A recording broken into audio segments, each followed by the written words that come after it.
Tense की series का तीसरा पार्ट है। इससे पहले मैं 2 पार्ट्स अपलोड कर चुका हूँ।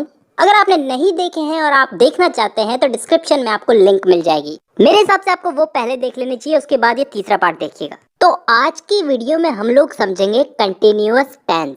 कंप्लीट समझा दूंगा, एक भी चीज बाकी नहीं रहेगी, लेकिन इसके बाद आपको प्रैक्टिस की जरूरत पड़ेगी। तो ठीक है, शुरू करते हैं। सबसे पहले तो कंटिन्यूअस शब्द का मतलब समझो।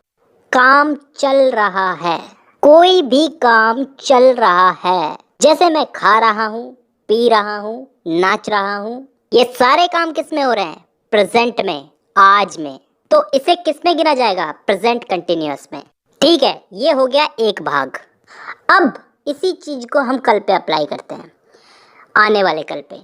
अगर हम आने वाले कल में इसी चीज को बोलें तो कैसे बोलेंगे कि कल मैं नाच रहा था, कल मैं खा रहा था, कल मैं पढ़ रहा था, वगैरह वगैरह।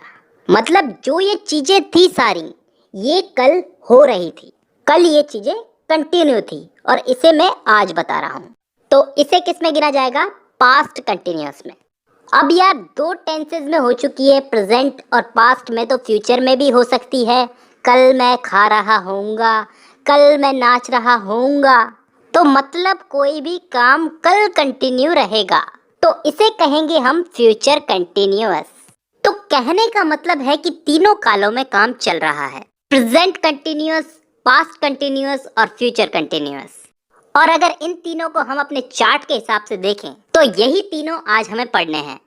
तो मैं सबसे पहले प्रेजेंट कंटिन्यूअस वाले वाक्यों को लेता हूँ। अगर मैं आपको इसमें कुछ इंग्लिश में सेंटेंस बनाने के लिए दूं, कुछ जैसे मान लो मैं फुटबॉल खेल रहा हूँ, इसी का एक नेगेटिव दूं कि मैं फुटबॉल नहीं खेल रहा हूँ, और एक प्रश्नवाचक कि क्या मैं फुटबॉल खेल रहा हूँ, तो इन तीनों को इंग्लिश में ट्रांसलेट करना कोई बड़ी बात तो नहीं है। लेकिन फिर भी अगर हमें इनके रूल्स पता होंगे, रूल्स मालूम होंगे, तो इन्हें ट्रांसलेट करना इतना आसान हो जाएगा कि हम कैसे भी सेंटेंस को ट्रांसलेट कर सकते हैं। तो मेरे हिसाब से हमको पहले रूल्स समझ लेने चाहिए। बहुत ही सिंपल से रूल्स हैं, आराम से समझ में आ जाएंगे। सबसे पहला और इम्पोर्टेंट रूल कि भैया कोई भी काम चल रहा है तो ING वर्ब की फर्स्ट फॉर्म के साथ जुड़ेगा। जैसे ईटिंग, ड्रिंकिंग, डांसिंग वगैरह वगैरह, सब कामों के आगे ING आ रहा है ना, तो वर्ब के आगे, वर्ब की फर्स्ट फॉर्म के आगे ING लगाएंगे। दूसरा रूल इज, एम, आर का प्रयोग। ये बहुत ही सिंपल चीज है, बहुत सिंपल चीज। इन तीनों में ये जो एम है ना, इसका लफड़ा तो छोड़ ही दो, क्योंकि ये हमेशा आई के साथ ही जुड़ेगा। उदाहरण के लिए I am a boy, I am a teacher, तो जुड़ रहा है ना आई के साथ एम, आई एम। जहां तक बात है इस इज की, तो ये इज हमेशा सिंगुलर सब्जेक्ट यानी कि एक वचन के साथ जुड़ेगा। जैसे he, she, it, he is, she is, it is, तो मतलब है तो अकेला आदमी ना, तो अकेले पर्सन के साथ में इज जुड़ेगा। अब जहां तक बात है इस आर की, इसका तो आप सोच ही सकते हैं किसके साथ में जुड़ेगा? प्लूरल के साथ में, बहुवचन के साथ में, यानी कि यू, वी, दे। बहुत सारे लोग हैं, उनके साथ में आर जुड़ेगा। You are, we are, they are. तो अब तीनों का मतलब समझ में आ गया होगा, ठीक है। लेकिन अब जब हम एग्जाम्पल उठाएंगे तो आराम से समझ में आएगी ये चीज। इसके बाद अगला नियम ये है कि नेगेटिव सेंटेंस जो होते हैं जिसमें नहीं का प्रयोग होता है, तो ये इज, एम, आर के बाद में नॉट लगा दिया जाता है। ये बहुत ही सिंपल सी चीज है, सेंटेंस बनाने के साथ साथ याद हो जाएगी। और यही हमारा लास्ट नियम ये है कि इंट्रोगेटिव सेंटेंस जो होते हैं, जिसमें प्रश्नवाचक होते हैं जो, उसमें सब्जेक्ट के पहले ये इज, एम, आर लग जाता है। ये नियम भी हमें सेंटेंस बनाने के साथ साथ याद हो जाएगा। तो अब रूल्स हमारे सारे कंप्लीट हो चुके हैं, अब हमें सेंटेंस बनाने चाहिए। अब हम वही 3 सेंटेंस उठाते हैं जो हमने पहले उठाए थे। मैं फुटबॉल खेल रहा हूँ, नेगेटिव में मैं फुटबॉल नहीं खेल रहा हूँ, और इंट्रोगेटिव में क्या मैं फुटबॉल खेल रहा हूँ। इन तीनों को अगर हम इंग्लिश में ट्रांसलेट करें तो पहले वाले को हम इंग्लिश में बदल के देखते हैं। मैं फुटबॉल खेल रहा हूँ का आई एम प्लेइंग फुटबॉल। यहाँ पे हमारे जो भी रूल्स थे हमने फॉलो किए हैं। आई के साथ हमेशा एम लगेगा, और प्ले जो है वर्ब है, इसके साथ आईएनजी लगेगा। और फुटबॉल जो है वो ऑब्जेक्ट है, उसमें कोई चेंजेस नहीं होते। ठीक है, अब नेगेटिव में इस सेंटेंस को बदल के देखते हैं। मैं फुटबॉल नहीं खेल रहा हूँ। I am not playing football. यहाँ पे आई के साथ एम लग गया, उसके साथ नॉट लग गया। जैसा कि मैंने आपको रूल समझाया था कि ये सेंटेंस बनाने के साथ साथ समझ में आ जाएगा। I am not, play verb है, इसके साथ आईएनजी लगा है, और फुटबॉल ऑब्जेक्ट। तो अब इस तीसरे वाले इंट्रोगेटिव सेंटेंस को इंग्लिश में बदल के देखते हैं। क्या मैं फुटबॉल खेल रहा हूँ? Am I playing football. यहाँ पे एम जो है, ये सब्जेक्ट के आगे आ गया, ये आई के आगे आ गया, और लास्ट में जाकर के क्वेश्चन मार्क लग गया।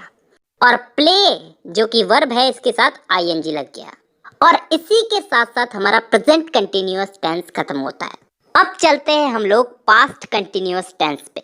अब दोस्तों, इस पास्ट कंटिन्यूअस टेंस में ऐसी चीजों को बताया जाता है जो पास्ट में चल रही थी। मैंने आपको शुरू में एग्जाम्पल दे करके समझाया था कि मैं पढ़ रहा था, मैं खेल रहा था। तो इसके भी 3 वाक्य बन सकते हैं। मैं फुटबॉल खेल रहा था। नेगेटिव में मैं फुटबॉल नहीं खेल रहा था, और इंट्रोगेटिव में क्या मैं फुटबॉल खेल रहा था। तो इन तीनों को भी इंग्लिश में बदलने के लिए हमें कुछ रूल्स, कुछ इंपॉर्टेंट रूल्स याद रखने पड़ेंगे। तो ठीक है, रूल समझते हैं। रूल नंबर फर्स्ट, जो पिछला वाला था कि इसमें वर्ब के आगे, वर्ब की फर्स्ट फॉर्म के आगे आईएनजी लगेगा। जैसे पिछले वाले वाक्यों में लग रहा था डूइंग, ईटिंग, डांसिंग वगैरह वगैरह, तो इसमें भी आईएनजी लगेगा। क्लियर है? ठीक है। Rule number 2, singular subject he, she, it, I, इन सब के साथ में वाज का प्रयोग होगा। उदाहरण के लिए I was dancing, I was eating, I was drinking. वहीं प्लूरल सब्जेक्ट के साथ में, यानी कि यू, वी, दे के साथ में वर का प्रयोग होगा। मतलब प्रेजेंट कंटिन्यूअस में हम लोग इज, एम, आर का प्रयोग कर रहे थे, और यहाँ पे पास्ट कंटिन्यूअस में हम वाज वर का प्रयोग कर रहे हैं। इसके अलावा वही 2 सिंपल से रूल, नेगेटिव सेंटेंस में वाज और वर के बाद नॉट लगेगा, और दूसरा रूल ये कि इंट्रोगेटिव सेंटेंस में वाज वर सब्जेक्ट के पहले लगेगा। हम लोगों ने जो हिंदी के सेंटेंस उठाए हैं उनको हम इंग्लिश में ट्रांसलेट करके देख ही लेते हैं, हमको समझ में आ जाएगा। सबसे पहला जो सेंटेंस है, मैं फुटबॉल खेल रहा था, तो इसमें मैं जो है वो सिंगुलर है, यानी कि एक वचन है। तो नियम के अनुसार इसके साथ में वाज लगेगा। आई वाज, प्ले जो है वर्ब है, इसके साथ में आईएनजी लगेगा, प्लेइंग फुटबॉल। तो is equal to I was playing football. यही अगर नेगेटिव में करके देखें तो मैं फुटबॉल नहीं खेल रहा था, वही नियम के अनुसार वाज के साथ में नॉट लग जाएगा, I was not playing football. बहुत सिंपल है ना? ठीक है, अभी इसको प्रश्नवाचक में बदल के देखते हैं कि क्या मैं फुटबॉल खेल रहा था। Was I playing football. अब यहाँ पे वाज पहले क्यों आया? नियम के अनुसार वाज पहले ही आएगा क्वेश्चन मार्क वाले सेंटेंसेस में। तो दोस्तों, तीनों सेंटेंसेस को समझने के साथ साथ हमारा पास्ट कंटिन्यूअस टेंस भी कंप्लीट होता है। अब हम लोग चलते हैं लास्ट फ्यूचर कंटिन्यूअस टेंस पे। जैसा कि मैंने वीडियो की शुरुआत में बताया था, इसमें ऐसे सेंटेंसेस आते हैं जो काम फ्यूचर में हो रहा होगा, हम फ्यूचर में वो काम कर रहे होंगे। जैसे मैं खा रहा होऊंगा, मैं खेल रहा होऊंगा, मतलब कोई काम हम फ्यूचर में कर रहे होंगे, कंटिन्यू कर रहे होंगे। जैसे उदाहरण के लिए मैं फुटबॉल खेल रहा होऊंगा। नेगेटिव में मैं फुटबॉल नहीं खेल रहा होऊंगा, और इंट्रोगेटिव में क्या मैं फुटबॉल खेल रहा होऊंगा। तो इन तीनों को इंग्लिश में बदलने के लिए वही हमारे इंपॉर्टेंट रूल्स याद करते हैं, उसके बाद हम इनको इंग्लिश में बदलेंगे। तो इसके जो रूल्स हैं वो बहुत ही सिंपल है दोस्तों। इसमें सिंगुलर हो या प्लूरल हो, सबके साथ में विल बी का प्रयोग होगा। नेगेटिव सेंटेंस में बी के पहले नॉट का प्रयोग होगा।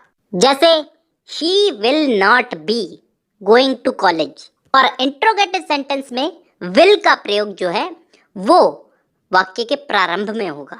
जब हम इन एग्जाम्पल्स को इंग्लिश में बदलेंगे तो आराम से समझ में आ जाएगा। तो फिर शुरू करते हैं हमारे एग्जाम्पल्स को इंग्लिश में बदलना। मैं फुटबॉल खेल रहा हूँगा। I will be playing football. मैंने कहा था ना इन वाले वाक्यों में विल बी आएगा, तो ये आ गया विल बी। ठीक है, प्ले वर्ब है तो मैंने कहा था आईएनजी लगेगा। कंटिन्यू अगर पास्ट में हो, प्रेजेंट में हो, फ्यूचर में हो, आईएनजी तो लगेगा ही। अगर इसी सेंटेंस को हम अगर नेगेटिव में बदल के देखें, मैं फुटबॉल नहीं खेल रहा हूँगा, तो I will not B playing football.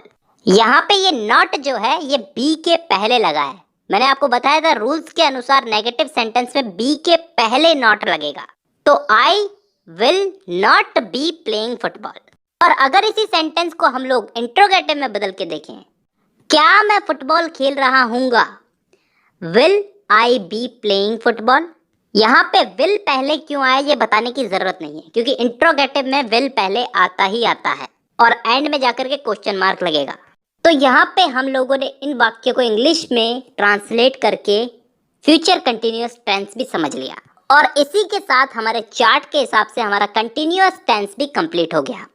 अगली वीडियो में मैं आपको परफेक्ट टेंस के बारे में कंप्लीट समझाऊंगा। प्रेजेंट परफेक्ट, पास्ट परफेक्ट और फ्यूचर